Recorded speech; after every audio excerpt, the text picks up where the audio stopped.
d'avoir des nouvelles personnes à ce face-à-face. Probablement, on les reprendra en septembre, sous une forme ou une autre. Merci beaucoup à Hélène Gache. On le disait tout à l'heure, toute nouvelle directrice de l'OPI, elle arrive à point nommé dans l'industrie.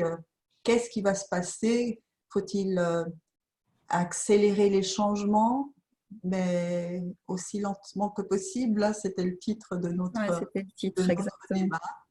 Alors, sans tarder, je lui donne la grosse dizaine de minutes qu'elle a à sa disposition pour nous présenter le sujet. Et c'est à toi. Merci Enza. Alors merci au Cercle des dirigeants d'entreprise, à Enza, de m'avoir conviée. Comme tu viens de le dire, je suis effectivement nouvellement nommée comme directrice de l'OPI. Peut-être que toutes les personnes ici présentes ne savent pas ce qu'est l'Office de promotion industrielle à Genève. Donc je pense que c'est important de le dire pour mettre dans le contexte ce que je vais dire par la suite. Donc il s'agit en fait d'un office de promotion des industries et de l'innovation destiné de manière ciblée aux PME plutôt qu'aux grandes industries, au tissu des PME genevoises. Et c'est une fondation de droit privé qui agit en fonction de contrats avec les organismes publics, notamment le département de l'économie et aussi les universités, l'Université de Genève et les hautes écoles. Donc c'est important parce que on parle d'industrie de demain et quand on parle d'innovation, quand on parle de numérisation, on parle aussi d'avenir, d'anticipation, de nouveaux métiers, de possibles nouvelles branches éducatives. Donc, on voit très bien les liens qu'il peut exister avec tout ce qui est du monde académique. Donc, on agit vraiment là-dessus. Alors, pour revenir au sujet et au titre prometteur qui a été choisi par Enza, je dirais qu'en fait, l'industrie, effectivement, elle doit évoluer. Alors, si on fait un petit retour arrière, sans parler de la crise spécialement du Covid, mais plutôt un retour sur qu'est-ce que c'est qu'une révolution. Parce qu'on a parlé de la révolution 4.0. Alors, pourquoi la révolution 4.0? Alors, je pense que pour la majorité d'entre vous, c'est assez clair. Il y a eu une première révolution qui était la 1.0, c'était celle de la machine à vapeur. Il y en a eu une deuxième qui était la 2.0, qui était celle du moteur à explosion et électrique. Il y a eu celle de la 3.0 qui était la puce électronique. Et puis, il y a celle qu'on appelle 4.0 qui est en fait celle des algorithmes auto-apprenants, de la blockchain, du big data, de l'intelligence artificielle, de l'intelligence augmentée. Et si on fait des liens entre tout cela, on se rend bien compte que dans la dernière, on est quand même aux confins de différentes technologies. Alors évidemment, il y a du numérique, il y a beaucoup d'ordinateurs derrière ça, il y a beaucoup de cloud, puisqu'on emploie ce mot, mais sachant que derrière, c'est finalement des grosses machines ou des petites, puisqu'il y a tous nos iPhones qui finalement contiennent maintenant autant de puissance que des très très gros ordinateurs il y a 50 ans. Donc tout ça évolue et est au service en fait de l'humain. C'est ce que j'aime à rappeler parce que on parle souvent de révolution numérique en pensant que tous ces éléments vont complètement révolutionner l'écosystème. Et c'est vrai, mais ils sont quand même conçus par des hommes et des femmes et ils sont destinés à être à service de ces hommes et de ces femmes. Après, il y a l'usage qu'on en fait. C'est-à-dire que si on décide de les utiliser pour le bien commun, on peut faire des choses merveilleuses. Si on les utilise pour quelque chose qui est peut-être moins lié au bien commun, avec des intentions différentes, on ne va pas obtenir les mêmes choses.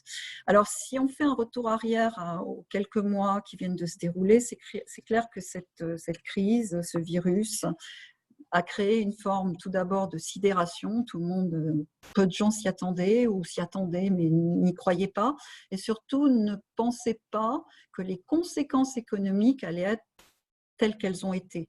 C'est-à-dire cet arrêt total, le fait que les gens rentrent chez eux, le fait qu'on doive en urgence télétravailler, c'était une révolution pour beaucoup de gens. C'était aussi une incapacité peut-être à comprendre, alors qu'avant on leur disait non, le télétravail c'est impossible, vous ne pouvez pas prendre vos ordinateurs chez vous, il y a des degrés de confidentialité, il y a plein de choses dont il faut tenir compte. Subitement, toutes les portes se sont ouvertes et c'est là où il a fallu réagir aussi vite que possible. Pourquoi on a fait ça? Parce qu'on s'est dit effectivement, il faut qu'on continue à travailler, il faut qu'on continue à produire, tant bien aussi bien que possible, mais ce n'était pas sans un goût, si je puis dire, d'inconnu, de crainte, de prise de risque, donc avec des capacités d'adaptation plus ou moins bonnes, selon justement le degré de maturité des entreprises. Donc, des entreprises plutôt multinationales ou des grandes industries, elles ont l'habitude en fait de télétravailler. Elles ont l'habitude d'avoir des chaînes de valeur qui soient globales, d'avoir des systèmes de production sur la planète entière. Donc, c'est des choses qui sont plus communes. Si je reviens aux PME, pour une majorité d'entre elles, c'est aussi vrai, parce que quand on travaille dans l'industrie, on a déjà considéré le numérique dans sa chaîne de production, on a utilisé les capacités cognitives pour améliorer ces systèmes ou les produits ou les services qu'on délivre.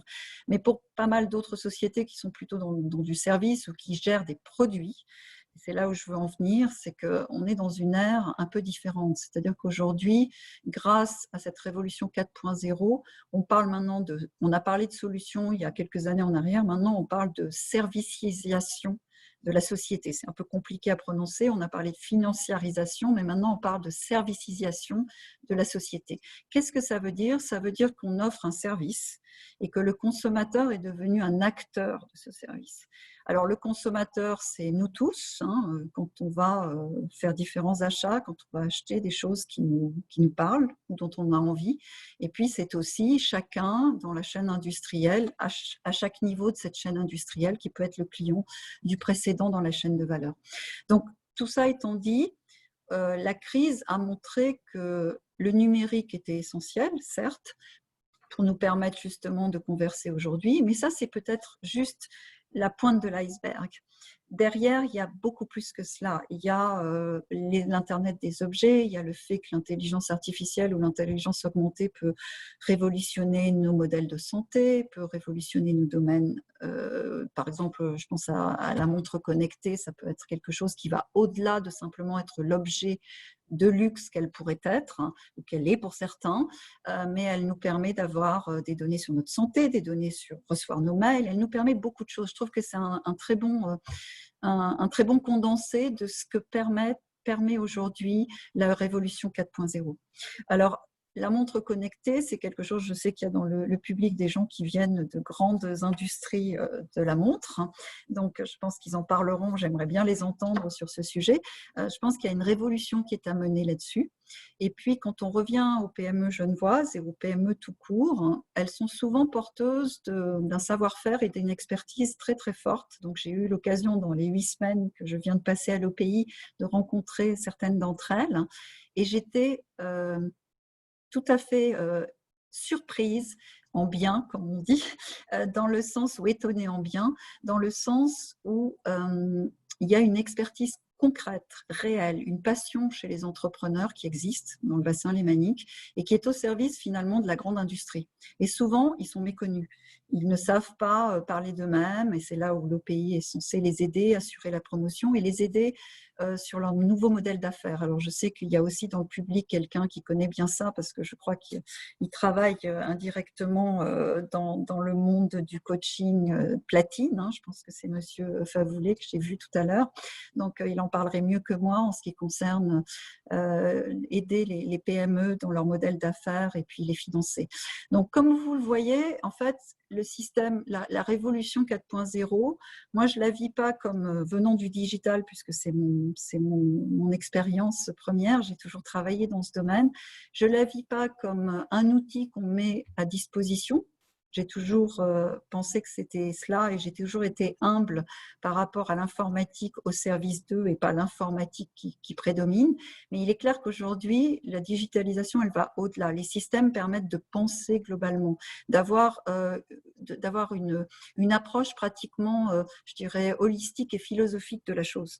Et c'est avec cela qu'il faut travailler, qu'il faut construire des métiers de demain et que les entreprises aujourd'hui sont confrontées non pas à un usage du digital, mais à une intégration du digital dans leur modèle de pensée.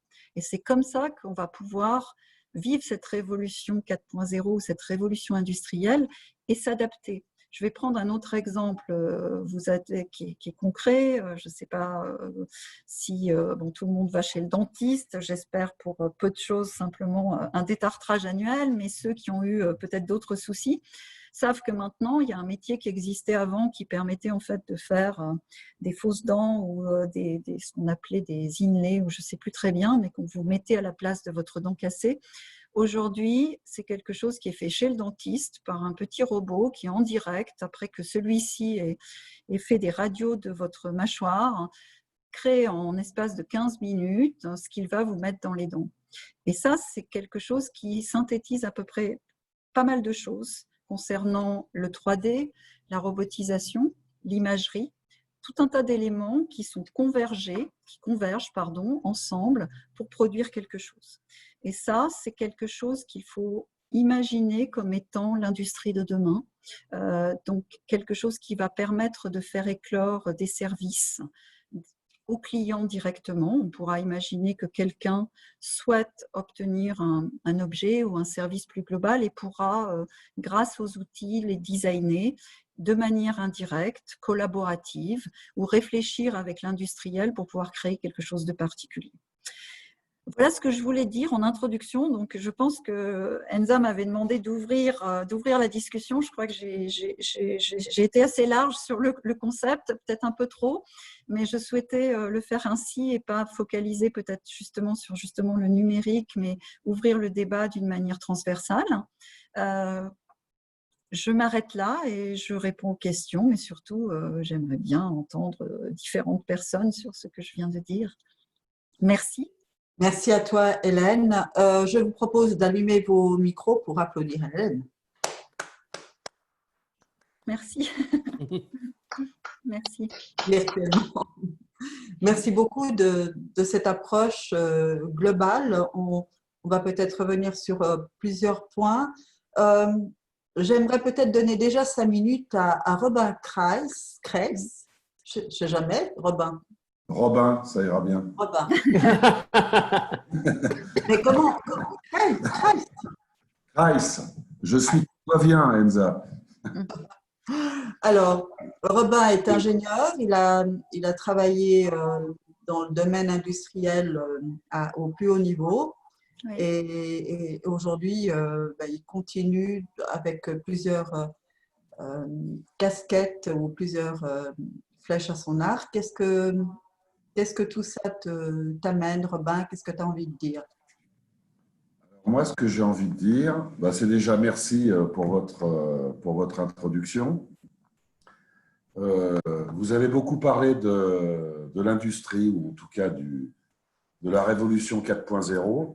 Je vous rejoins totalement sur le fait que c'est au service, je vais dire, de la personne. Ça ne veut pas dire une relation maître-esclave comme on a dans certaines entreprises où l'IT doit être servile, ou alors l'inverse. Oui. J'ai travaillé sur ces thématiques dans différentes entreprises. Ce que je pense, c'est que c'est une révolution qui est essentielle déjà pour poursuivre l'évolution de certaines entreprises, pour que les entreprises puissent poursuivre leur évolution. Et je dirais que c'est également essentiel pour la conservation des savoir-faire. Ça, on a souvent tendance à l'oublier. Vous avez parlé de l'impression, en tout cas des technologies d'impression 3D, etc. Pour beaucoup de gens, c'est assez magique. On appuie sur un bouton, la pièce arrive, mais je pense que c'est faux. Je pense que ce type d'approche et tout ce que vous avez évoqué vont permettre aux entreprises de mettre encore plus en avant leur savoir-faire, de pouvoir faire des évolutions, que ce soit technologique ou savoir-faire, beaucoup plus importantes, parce qu'elles pourront disposer d'outils qui leur permettront de passer un certain cap. La deuxième chose que je dirais, c'est qu'on voit toujours ça comme quelque chose d'un peu à la fois magique et puis mystérieux, mais pour avoir développé 2-3 solutions, mais pas moi-même les avoir fait mettre en place, je me suis également aperçu que beaucoup de personnes les accueillaient très très bien, et que ces personnes qui les accueillaient très très bien et qui avaient soif de travailler avec dans le cadre de cette révolution, c'était surtout les personnes des ateliers et du middle management. Je pense que ça fait beaucoup plus peur à la plus haute strate qu'aux strates, je dirais un peu plus basses, mais il n'y a rien de péjoratif dans mon propos. Absolument rien. Je pense que c'est une des voies qui va nous permettre de tirer notre épingle du jeu. Et vous avez parlé du tissu industriel genevois. Je pense que c'est un des aspects qui permettra au tissu industriel de tirer le plus son épingle du jeu, pour une raison qui me semble assez simple, c'est qu'il va falloir à un moment donné créer des synergies entre les entreprises ou à un niveau, je dirais, cantonal, tirer, si vous me permettez l'expression, tout le jus du potentiel qu'on a. Alors que isolé, pour moi, ça ne le fera pas. Ça ne le fera pas. Robin, par rapport, par exemple, à l'EPI que Hélène Gache vient de reprendre au niveau de la direction, qu'est-ce que tu en attendrais? Par rapport à l'OPI, ce que j'en attendrais, ce sont je dirais, c'est d'une part de l'aide aux entreprises dans leurs problèmes, dans leurs problématiques, je dirais, simples et complexes de tous les jours. Parler du développement du business, etc. Et je vous rejoins complètement. Mais je suis un fervent admirateur de l'industrie. Je pense également que dans le côté industriel, fabrication, mise en avant des savoir-faire, simplification de certains processus sur lesquels les gens butent depuis des années et où il y a des solutions que j'appelle ça le bon sens paysan. Le BSP. Je pense que là, vous pouvez les aider. Bien sûr. Et le deuxième aspect, c'est vraiment de faire exploser, au sens noble, justement le tissu industriel et la force commune. Je crois énormément dans la force commune et je crois énormément dans le fait de pouvoir développer des pilotes dans une PME ou dans une société plus grosse et de pouvoir faire un effet tache d'huile. Et ça, je pense que c'est primordial. Pourquoi? Merci, Robin. Parce qu'on voit toujours le côté je vais vendre, mais je pense que le côté je vais fabriquer et faire de la marge est pas mal. Faire de la marge au sens noble également. Pas faire de la marge à n'importe quel prix. Sinon, c'est de la finance qu'on fait. Exactement. Je deviens excessif, j'arrête. Non, mais la minute est terminée. Enza, je peux peut-être faire un commentaire. Écoutez, je vous rejoins tout à fait. Et puis, sachez que vous avez parlé de collaboration pour moi. C'est-à-dire qu'il faut qu'effectivement le métier, la richesse des PME soit mis en avant et que les gens collaborent. Alors, vous n'êtes pas sans savoir peut-être que l'OPI a justement construit tous ces groupes de travail collaboratifs. Et puis, moi, j'ai l'intention de renforcer encore ça sous forme de cercles d'intelligence et d'innovation qui permettront effectivement qu'il y ait cette collaboration, parce que ce qui est ressorti, je ne voulais pas forcément parler que de la crise Covid, mais on s'est bien rendu compte que les gens, ce qu'on a appelé la solidarité au niveau social, au niveau industriel, elle existe aussi. Les gens ont réfléchi ensemble et certains se sont découverts. C'est assez incroyable, c'est-à-dire que vous avez des PME qui ne se connaissent pas, qui travaillent à l'étranger, qui fournissent un service d'extrême qualité, mais qui ne se connaissaient pas. Donc, je crois qu'effectivement, ça passera par cela. Et j'apprécie totalement ce que vous dites au niveau du bon sens paysan. C'est quelque chose que je comprends tout à fait. Je pense qu'il faut toujours avoir la tête dans les étoiles et les pieds sur terre. La tête dans les étoiles, c'est avoir une vision.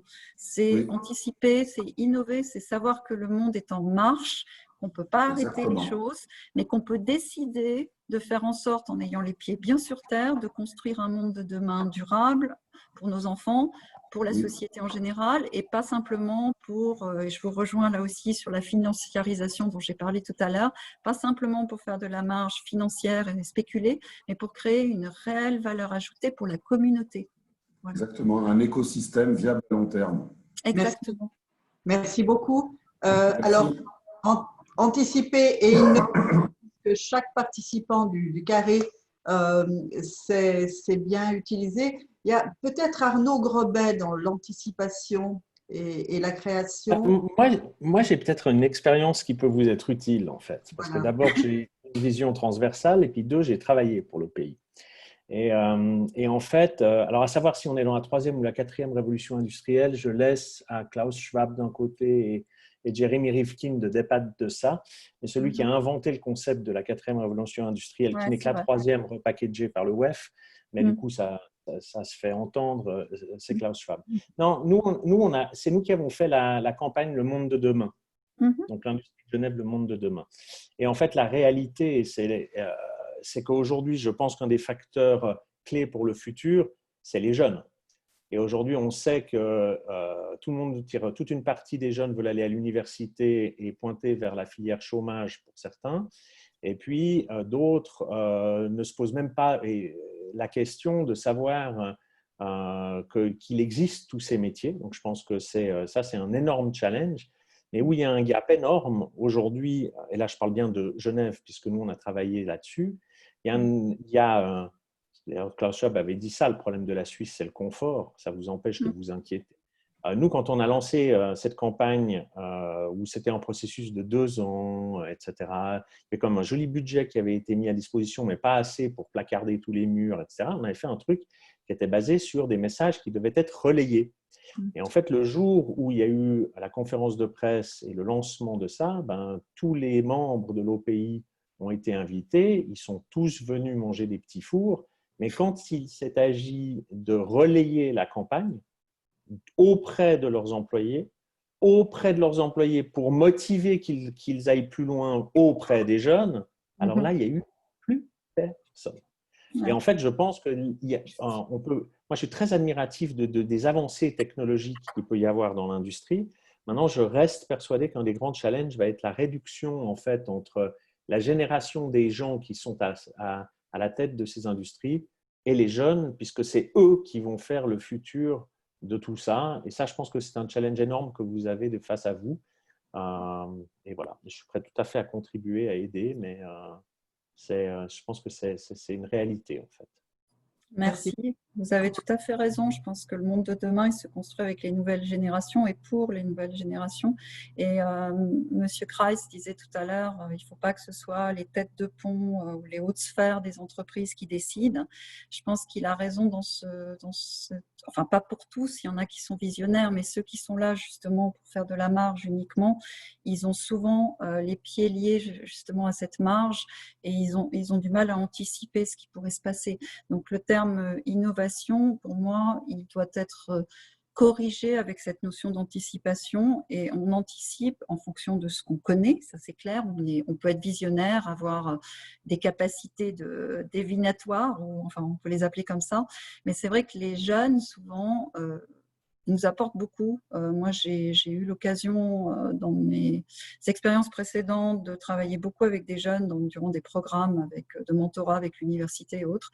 Et je trouve que la réflexion intergénérationnelle apporte énormément et il ne faut pas la négliger parce que c'est grâce à eux qu'on pourra effectivement anticiper. On le voit d'ailleurs sur le domaine de l'écologie, c'est les jeunes qui réagissent. Or, nous, on réagit peut-être différemment, on pense qu'on va tenir, que ça va aller. On entend des personnes de ma génération dire « moi, ça va se réguler ». Enfin, j'entends ce type de propos. Pour les jeunes, c'est un peu différent. Bon, après, il ne faut pas stigmatiser ou stéréotyper plutôt, mais c'est fondamental et c'est vrai que les ponts qui sont amenés à être jetés entre l'OPI et le monde académique sont essentiels et ils viennent d'être renforcés puisque vous connaissez bien l'OPI, puisqu'il y a eu l'intégration du Geneva Creativity Center qui travaillait sur l'innovation à l'université. Donc, on vient de les intégrer dernièrement et ça montre à quel point tout est lié, comme vous venez de le dire, et comment il est essentiel effectivement de travailler sur ces sujets. Mais je crois qu'il faut vraiment comprendre, si je peux me permettre, il faut juste comprendre que les jeunes, on ne leur impose rien. Voilà. C'est tout. Il faut leur faire envie. Je suis obligée de passer la parole à tout le monde. Ouais, vas-y. Pardon, parce qu'à 18h, on se quitte. Mais là, vous avez abordé avec les jeunes une donnée intéressante. On a eu l'occasion d'échanger un peu avec Tabea Hirzel, qui, elle, est en Espagne et qui pense que toute cette révolution, notamment au niveau écologique et par rapport aux jeunes, va amener beaucoup de positifs. Tabea, tu veux t'exprimer là-dessus? En mettant ton micro. Ton micro. Pardon, j'ai dit, bien sûr, j'essayais dans 1 minute. Moi, je suis consultante certifiée par le gouvernement en Espagne et je travaille avec les entreprises dans le secteur agroalimentaire et industriel, surtout.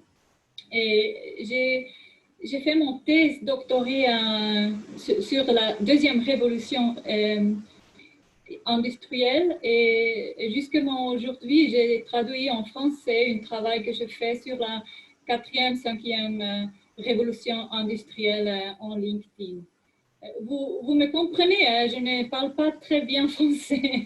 On comprend très bien, merci. D'accord. Bon, je prends en essence l'origine de toutes ces révolutions. C'est une réponse à quelques problèmes ou une série de problèmes. Et comme réponse, on fait l'innovation, normalement innovation technologique. Et ça cause certains effets.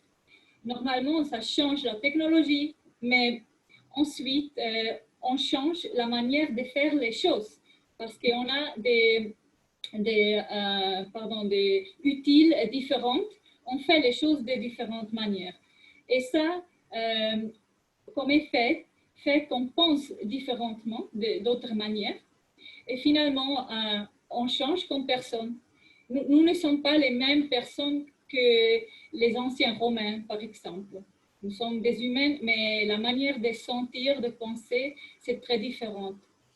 Il y a un point très critique dans tout ce processus et on sait que le 19e siècle, c'était très dur parce qu'il y avait beaucoup de personnes qui ont perdu le travail. Il y avait beaucoup de problèmes sociaux, des petites révolutions politiques et des grandes révolutions politiques, aussi ici en Suisse, donc là en Suisse. Et le problème, c'est qu'on doit organiser tout ça socialement. Parce que les personnes, et ça c'est quelque chose avec lequel je lutte maintenant en Espagne avec mes clients, les personnes ne s'adaptent pas si rapidement que la technologie. Par exemple, l'environnement virtuel, j'ai essayé ces mois de coronavirus de faire quelques événements on dit environnement virtuel, pas seulement une vidéoconférence, mais directement une monde virtuel. Et c'est très difficile de trouver les personnes qui veulent faire ça. Merci. Aussi qu'ils n'avaient pas des autres options, ils n'avaient pas la possibilité d'aller à faire une conférence ou quelque chose face à face. Il fallait faire quelque chose de virtuel. Et moi, j'ai commencé avec les enfants. Je prenais mes enfants et on a fait un anniversaire en Minecraft. Je ne sais pas si vous connaissez, mais c'est un environnement virtuel où on se peut trouver à travers un avatar. Merci beaucoup, Tabea. Formidable. Si tu es d'accord, Hélène, je vais donner la parole à 2-3 personnes qui sont un peu dans ce monde de formation et d'accompagnement. Et puis, tu reprends un petit peu sur le sujet si tu es d'accord. Alors, formation automatiquement, Francine, faire changer les mentalités, comment amener les gens à cela. Avec grand plaisir, en fait, parce que le monde industriel est un monde passionnant. Je suis aussi une grande admiratrice des créations industrielles. En ce moment, je soutiens plusieurs entreprises, dont une qui est en création d'une usine de transformation des déchets pour en faire de la biomasse et du fuel naturel, et je trouve ça passionnant. Mais c'est vrai que ce qu'on rencontre dans les entreprises, et plusieurs d'entre vous ont parlé de ça, c'est d'abord il faut défendre ses marges. On a On a des entreprises en Suisse qui se battent contre beaucoup d'entreprises étrangères. Et ce n'est pas évident de garder sa tête haute et de pouvoir vraiment se battre avec les armes qu'on a. Et les armes qu'on a sont des armes humaines. Et c'est vrai que là-dedans, bon, moi je suis fondatrice d'un concept qui s'appelle l'antitechnique, pour ceux qui ne me connaissent pas. Et c'est intéressant de voir à quel point, lorsqu'on va chercher l'humain, on le trouve. Et qu'on le trouve non seulement dans la création des produits technologiques, mais que lorsqu'on fait appel à leurs émotions, à eux en tant que personnes, on arrive effectivement à faire passer les technologies. Chez les jeunes, ils sont formés dans ces nouvelles technologies 4.0 et autres, mais on ne les forme pas en ce qui concerne le fait d'aller vendre ce qu'ils créent. Et ça, c'est vraiment important. Et bien souvent, voilà, j'ai donné des formations dans certains centres professionnels où on nous disait, mais pourquoi effectivement dans nos études, on ne nous forme pas sur le fait d'aller vendre ce qu'on crée. Et ça, c'est hyper important.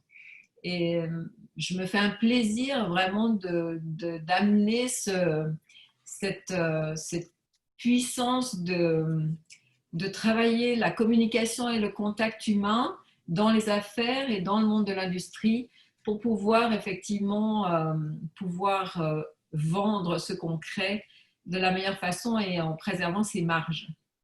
Je pense que je ne vais pas faire beaucoup plus long maintenant. Merci beaucoup. Je suis à disposition.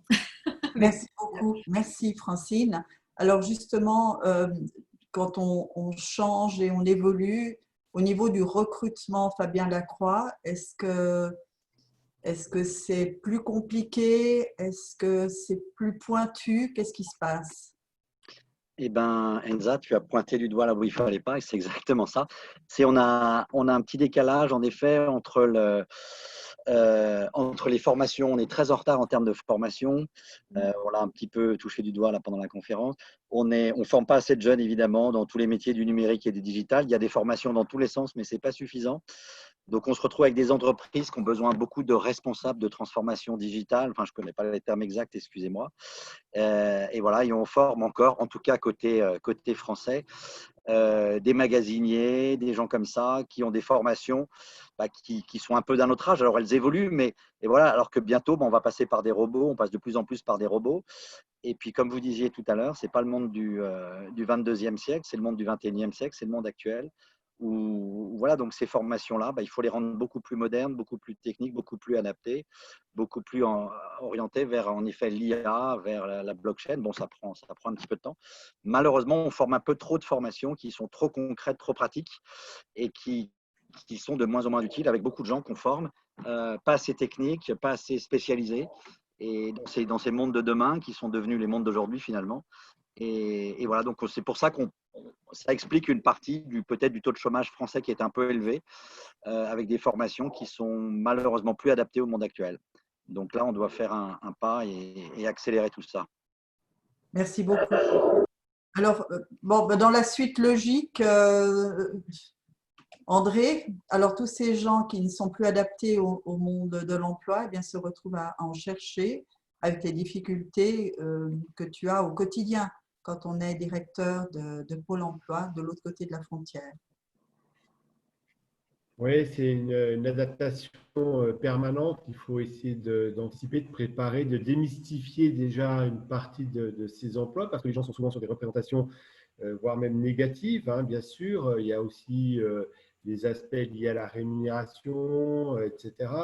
Donc, il faut bien sûr communiquer sur ces métiers, sur les besoins de l'économie, préparer les gens, les adapter aussi en termes de savoir-être. Hein. Il y a des compétences, mais aussi à l'adaptation à l'entreprise, au travail en équipe, etc. Donc, c'est un vaste chantier. Vous avez remarqué que notre président de la République, hier, a largement évoqué la priorité donnée aux jeunes avec la filière de l'apprentissage. Alors, bon, c'est sûr que la Suisse est un pays référence dans le monde par rapport à cette pédagogie du savoir et que nous sommes largement en retard. Hein, Fabien, tu viens de l'évoquer aussi. Et voilà, donc je ne sais pas, les difficultés, si elles sont devant nous ou pas, quoi qu'il en soit, il y a un travail de pédagogie qui est porté bien sûr par l'éducation nationale, par les familles aussi, c'est très important. Puis tout ce qui participe à la découverte de ces filières, on essaie de le faire à travers nos événements, nos forums, etc. Eh bien, ça va, je pense, dans le bon sens, mais c'est un travail permanent. Il faut donner aussi l'envie, il faut aussi donner l'envie à ces jeunes ou des gens plus adultes qui sont en transition professionnelle de s'adapter. Je pense que c'est vraiment le maître mot, de s'adapter aux besoins de l'économie d'aujourd'hui et de demain, mais déjà dès maintenant, intégrer quel est le produit et quel est le marché finalement. C'est une adéquation permanente produit-marché. C'est comme en termes de marketing. Le chercheur d'emploi, il doit aussi apprendre à se vendre et à s'adapter et à développer les compétences, les savoir-être qui vont pour que ça matche avec l'entreprise qui est en perpétuel mouvement. Et voilà, c'est toute la difficulté de faire cohabiter un petit peu ces deux mondes. Merci beaucoup, André. Alors, Hélène, sur ce pan, adaptation, notamment des jeunes, mais pas que, faire corroborer finalement les besoins et les formations, est-ce que le pays va s'y engager? Alors, le pays y travaille, c'est ce que je disais tout à l'heure par rapport au pont que nous construisons entre universités et industriels, avec des projets, ce qu'on appelle des projets utiles.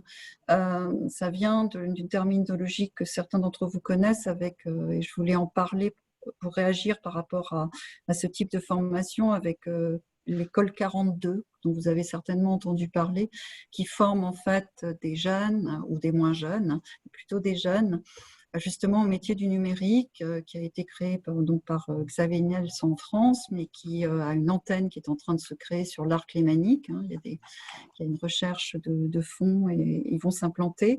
Je pense que c'est un bel exemple d'adaptation qui répond en partie à ce qui a été évoqué par certains d'entre vous, un bel exemple d'adaptation aux circonstances et au contexte actuel, puisqu'il permet en fait de prendre des jeunes qui ne sont pas forcément dans des cursus académiques standards ou qui n'ont pas trouvé leur place et de les jeter un petit peu dans la piscine numérique et de faire d'eux des gens complètement adaptés au monde de demain.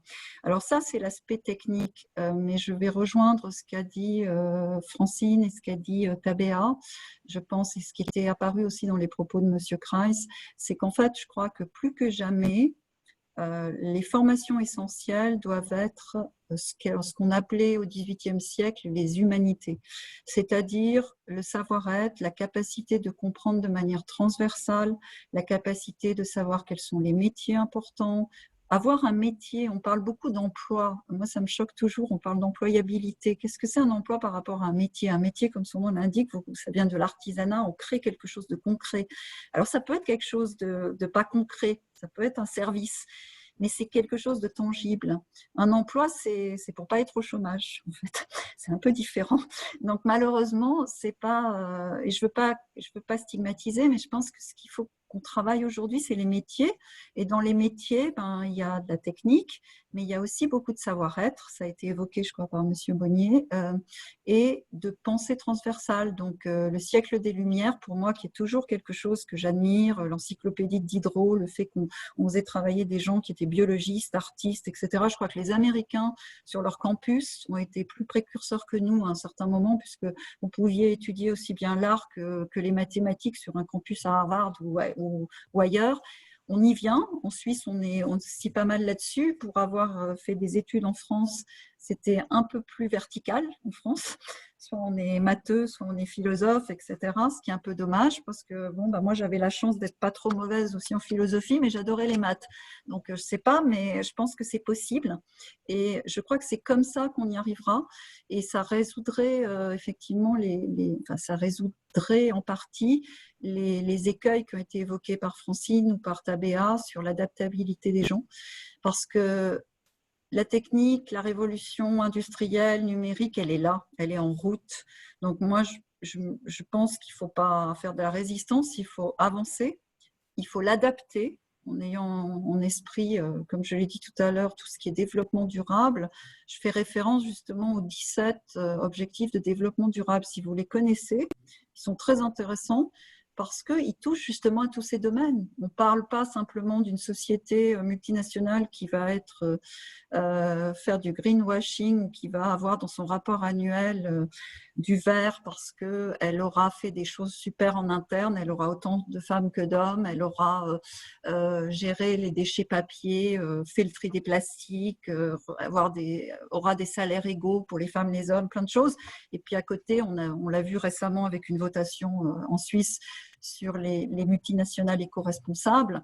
Qu'est-ce que ça veut dire si, par ailleurs, dans sa chaîne de production, elle produit dans un autre pays où là, c'est sous forme d'esclavage et puis les gens ne sont pas bien traités? Ça, c'est tout un questionnement qu'il faut avoir. Et l'entreprise de demain, elle doit se la poser. Je pense que les PME, souvent, pour revenir au bon sens, font mieux que parfois des multinationales. J'ai beaucoup travaillé dans des multinationales, je ne dis pas qu'elles font mal, mais souvent, c'est plus facile d'oublier ce qui est loin. Tandis que quand on est une PME, on travaille avec les gens de manière proche. Et donc là, on a un peu de mal à faire des choses qui ne soient pas éthiques ou qui ne soient pas en corrélation avec les objectifs de développement durable. Voilà ce que je pourrais dire.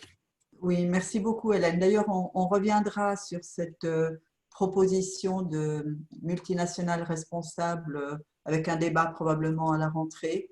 Puisqu'on va, en effet, le peuple suisse va devoir se prononcer sur le sujet.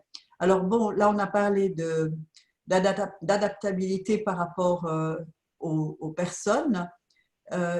Il faut aussi accompagner les entreprises industrielles probablement par rapport à des mutations, notamment technologiques. J'aimerais entendre sur ces accompagnements d'entreprises Jérôme Favoulet et Jean-François Point. Jérôme? Oui, merci pour cette présentation et puis les éléments qui ont été donnés. Il y a un peu un défi, c'est-à-dire que depuis l'abandon du Francfort et du taux plancher, on s'est aperçu qu'il y a eu une forme de repli sur soi et de rognage des marges systématique dans toutes les entreprises, au lieu de se pencher sur l'innovation et la collaboration. Et en fait, aujourd'hui, ce qu'on s'aperçoit, c'est quand la plupart des entreprises, ils attendent qu'il y ait une main divine qui vienne les sauver et qui vienne les sortir de toute situation. Ce qu'ils oublient, c'est « aide-toi et le ciel t'aidera ». Ça commence par « aide-toi ». Et cette partie-là, effectivement, de comment on arrive à le déclencher, moi, je me posais la question s'il ne fallait pas justement travailler sur l'histoire. Parce qu'il y avait eu un échange, d'ailleurs, à l'OPI il y a quelques mois, où quelqu'un semblait nous expliquer que, en fait, plus les maisons horlogères avaient collaboré ensemble, plus l'horlogerie suisse se portait bien, et moins ils collaboraient ensemble, plus les chiffres étaient en baisse. Et justement, ce type d'analyse et ce type de démonstration, je trouverais très intéressant. Je ne sais pas s'il y a des projets comme ça que vous avez au niveau de l'OPI pour le futur. Il y en a. Pardon, Enza. Si tu es d'accord, Hélène, j'attends. Sur le même sujet, si tu veux, mais si tu veux répondre maintenant, c'est OK aussi.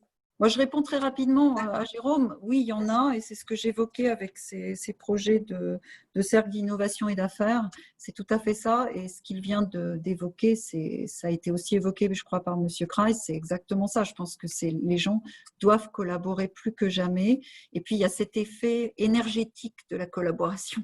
Je crois que souvent, c'est dans la collaboration ou la confrontation, mais saine, que éclot l'innovation et on fait croître effectivement les choses dans le bon sens. Merci beaucoup. Alors, accompagnement dans la technologie industrielle notamment, Jean-François? Oui, merci Enza, merci de me donner la parole et puis merci à Hélène de nous avoir développé ce premier point. Je rejoins effectivement un point majeur sur la solidarité.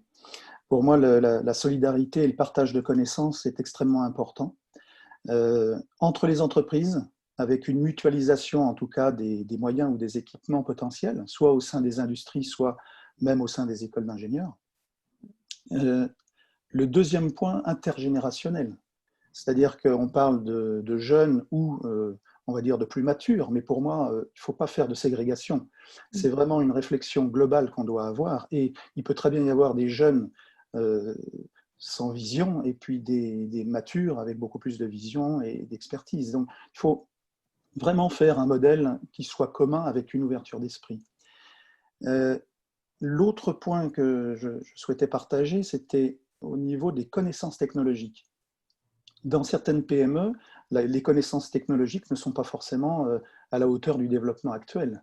Et donc, cette connaissance est aussi importante à apporter à ces dirigeants d'entreprise.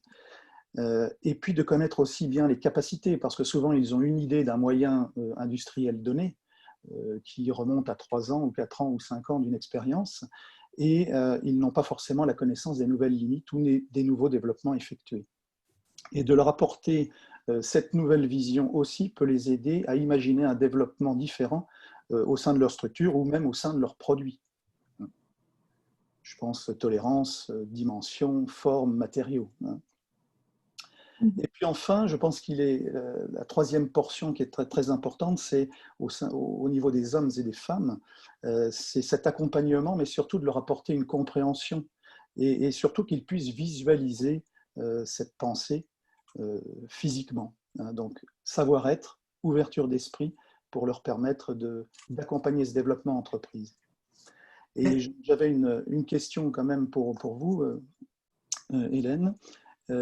Par rapport à cette période de fin de confinement, on va dire, donc de sortie, qui a permis certainement à beaucoup de dirigeants d'entreprise une prise de hauteur et de réflexion, est-ce que vous avez pu constater un certain nombre d'évolutions des demandes d'accompagnement à votre niveau?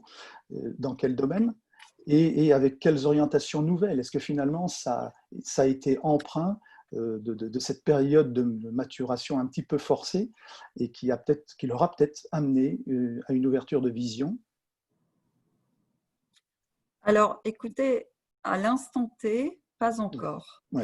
J'ai l'impression qu'il y a un temps, on parlait tout à l'heure, enfin, le titre de ce face-to-face était qu'il était bon d'attendre et puis de faire les choses rapidement quand c'était nécessaire. Je crois qu'effectivement, ça n'a pas encore émergé. On est dans la période post-crise, dans le sens où les gens ont beaucoup demandé de l'aide financière, ils ont eu des préoccupations d'urgence. Mais la réflexion, le step back, comme on dit, prendre du recul en anglais, il n'a pas été encore fait, on ne le voit pas encore. Alors bon, je suis là depuis 8 semaines, mais je n'ai pas constaté, en parlant avec les coachs, justement, il n'y a pas une demande qui s'est accrue, comme on n'a pas vu une courbe subite.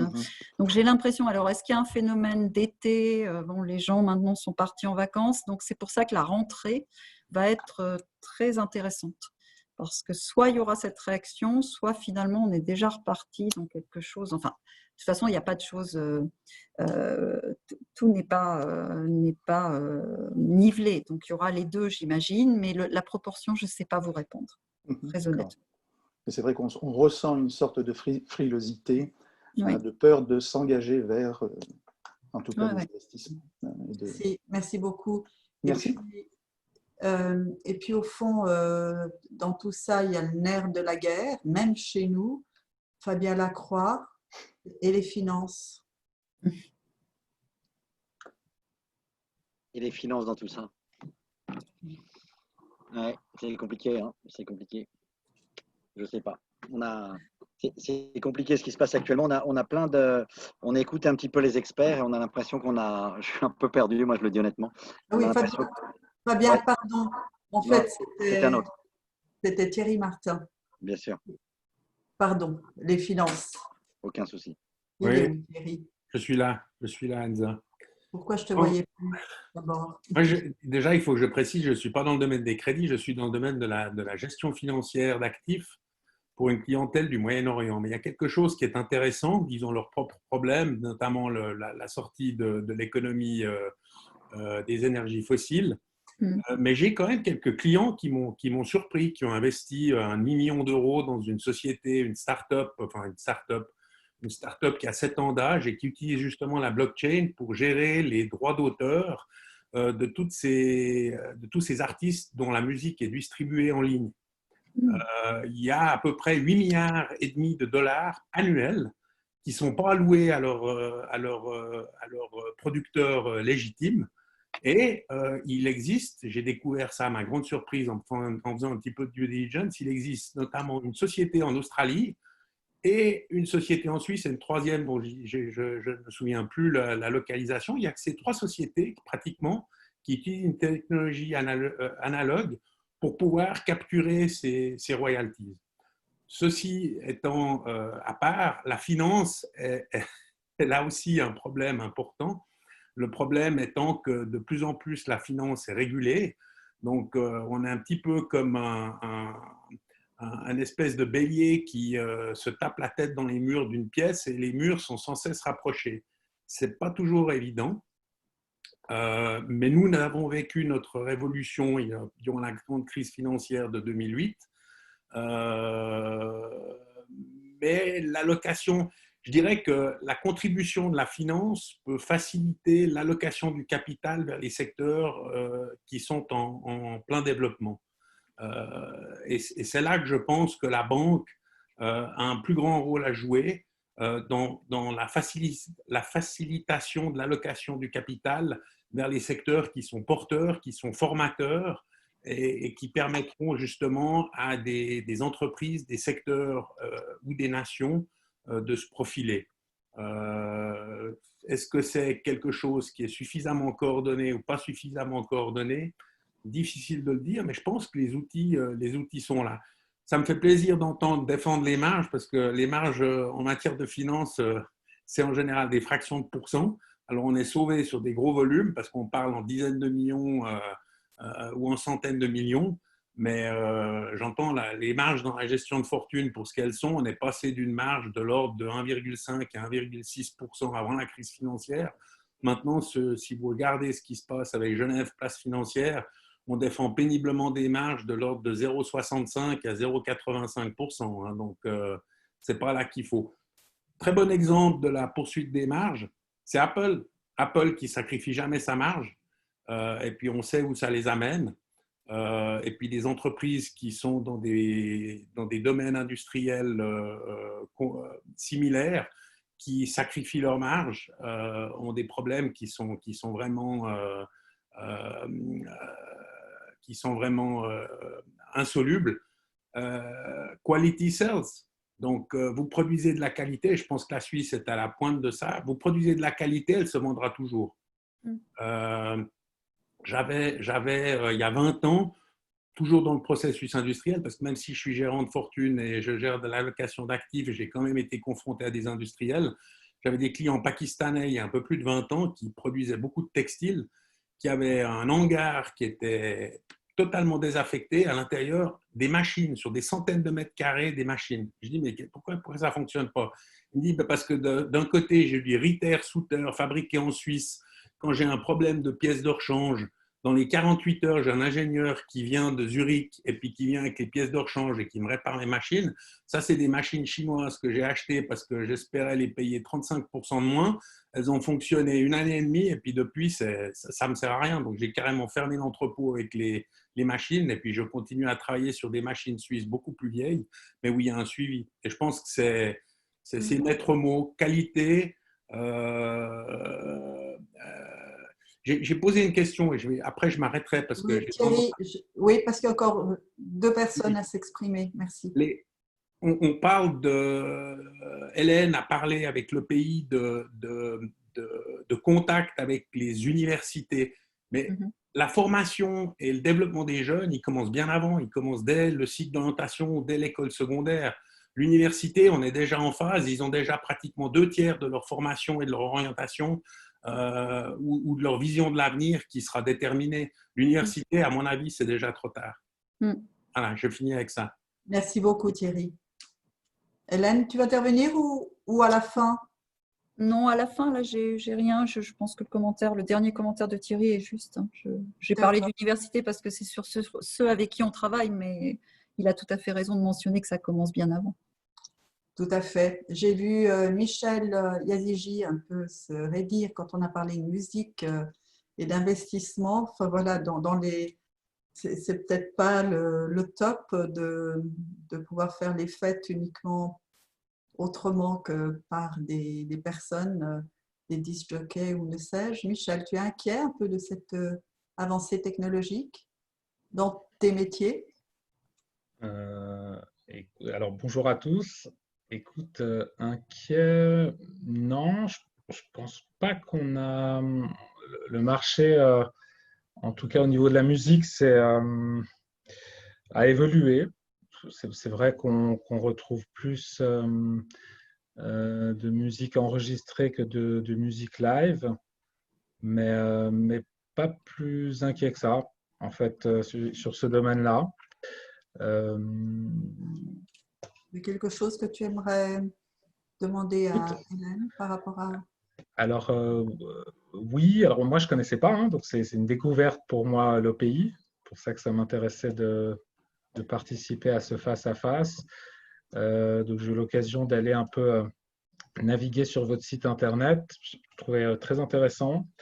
Le fait aussi que vous mettiez gratuitement pendant cette crise en fait, des coachs et des spécialistes à disposition des entreprises. J'aurais peut-être une question là-dessus. Est-ce que c'est des coachs qui s'adressent à tous les secteurs d'activité? Oui, si vous faites référence à ce qui a été mis durant la crise, l'idée c'était d'accompagner justement pour vivre cette crise, c'est-à-dire la capacité à s'adapter aux outils numériques, comment faire du télétravail, les changements au sein de l'entreprise. Donc c'était plutôt sur les aspects humains et écoute. Donc c'était complètement transversal, pas par rapport à un métier, mais plutôt sur l'aspect humain. Ok, merci. Merci beaucoup.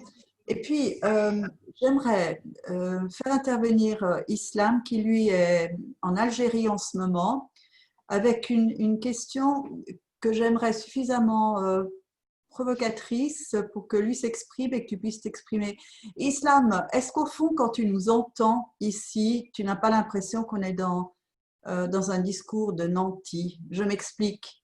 Parce que l'industrie peut évoluer évidemment sur le 4.0, 5.0, mais enfin, il va falloir continuer de construire technologiquement du matériel. Alors, est-ce qu'on va, entre guillemets, nous garder cette technologie non salissante et l'envoyer ailleurs? Islam.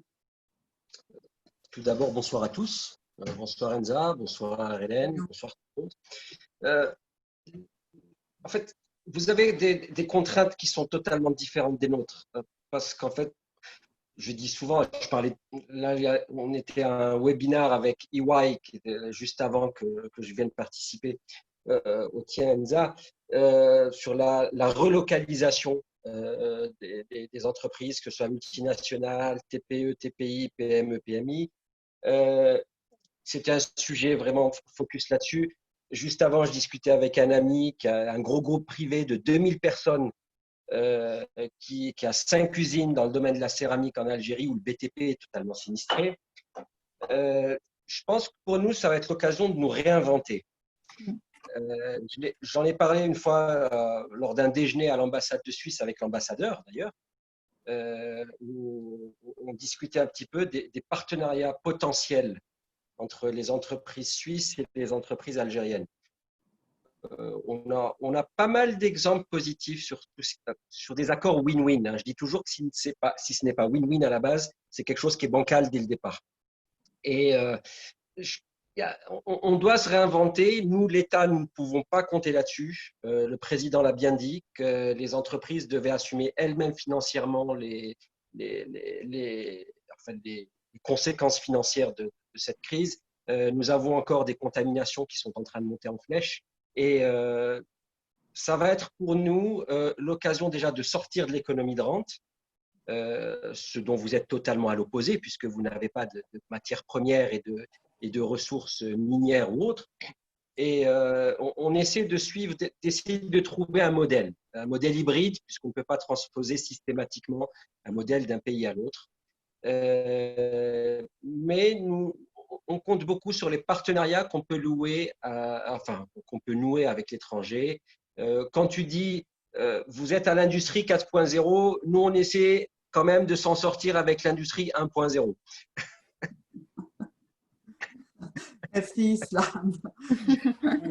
Merci beaucoup. Et puis pour continuer sur ce rayon, Hélène, quand on a vu justement avec cette crise que tout d'un coup on était en manque chez nous de produits de fabrication de base, notamment les médicaments qu'on fait fabriquer ailleurs, est-ce qu'il n'y a pas aussi un peu à réinventer, comme le dit Islam, un peu le monde en fait?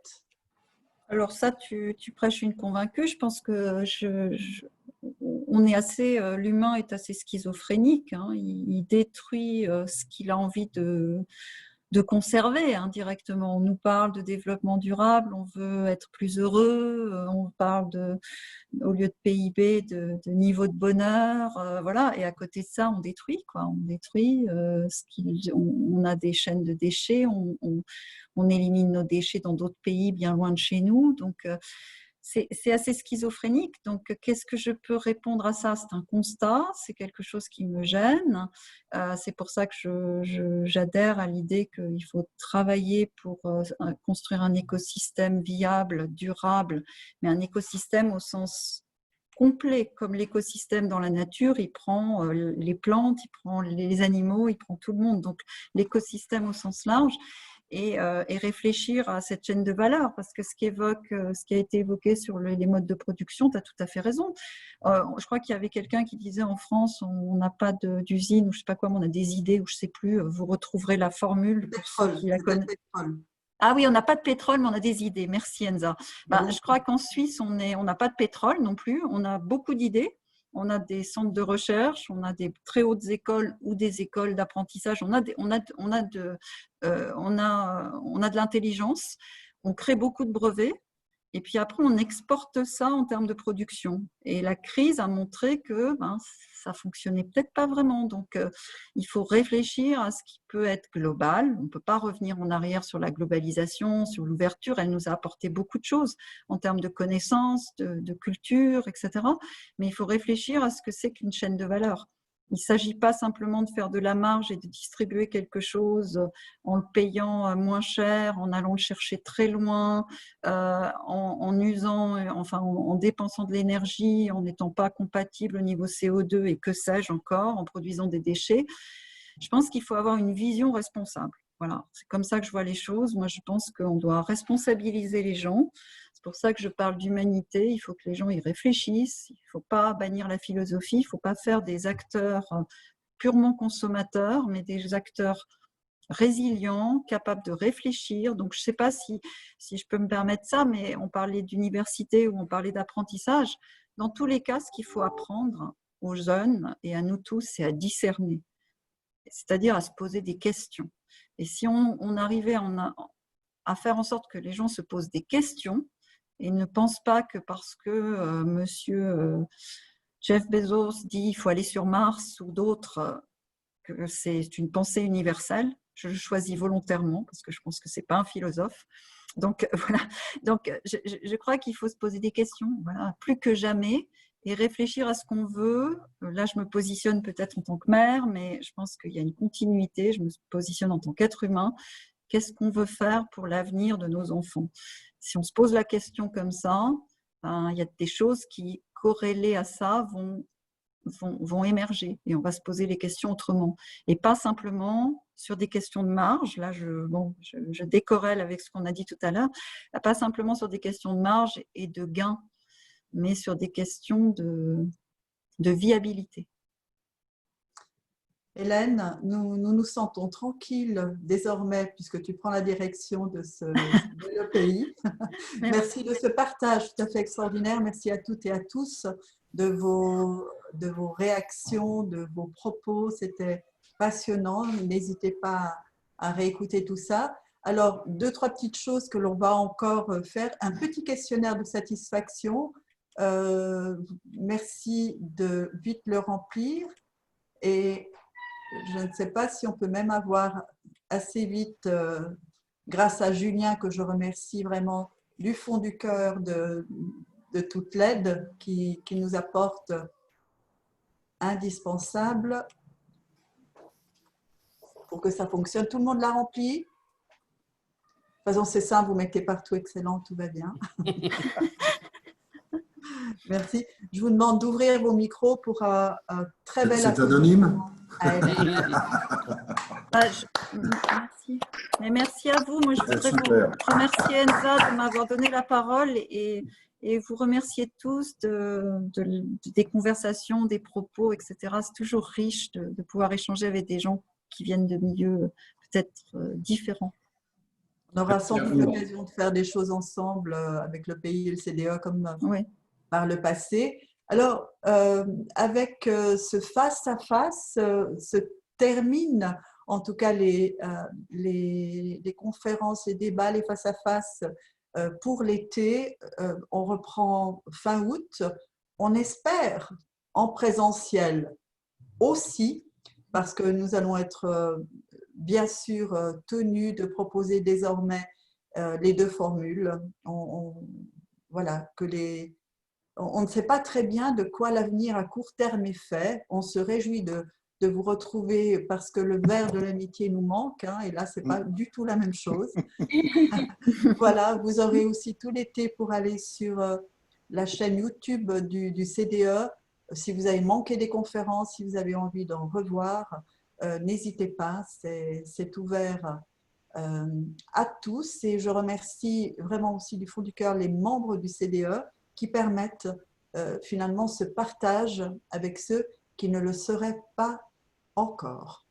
Ce n'est pas le cas aujourd'hui, pratiquement tout le monde est membre du CDE dans ce carré. On fait la photo déjantée, ce sera celle avant l'été. Je vous demande un déjantement total et merci à Julien de prendre la photo. Mettez-vous… Hélène, tu es un petit peu en contre-jour. Oui, parce que j'ai un bureau génial avec des fenêtres partout, mais tu veux que je fasse comment? Faut tourner vers le mur. Je vais faire déjanter. Voilà, stop, c'est bon. Ah, parfait. Bon. Ah, c'est vous. Non, mais là, on peut voir. Non, c'était mieux avant. Ah, c'est mieux avant? Allez à votre droite. Non, là, c'est la gauche. Ah, bah, moi, c'est la droite, c'est votre… Voilà. Parfait. Super. Magnifique. Non, mais je reprends, puisque c'est moi qui contrôle le temps. Voilà. Julien, à toi.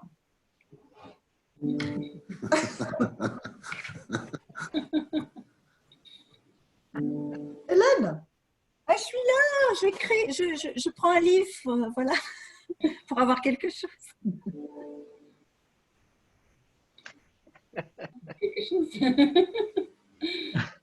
Quelque chose. C'est bon? Contrôle de l'image. Merci à tous. Bel été, vraiment. Merci à toi, à tout le monde. aussi. Merci à Julien. Merci à vous tous. Bel été, merci. Bonnes vacances. Bonnes vacances. Bel été. Bravo, beaucoup de classe. On est habitué à un sacré niveau maintenant, hein, dis donc. Hein. Il va falloir continuer comme ça.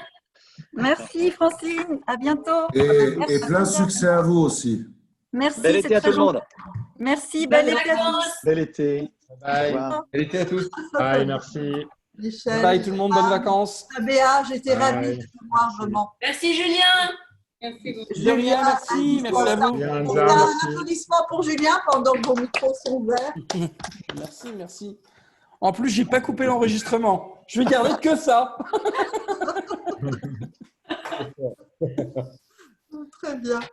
Allez, bonne soirée à tous. Bonne soirée, merci Robin. À tous. Au plaisir de vous Ciao, revoir. à bientôt. Bonne soirée.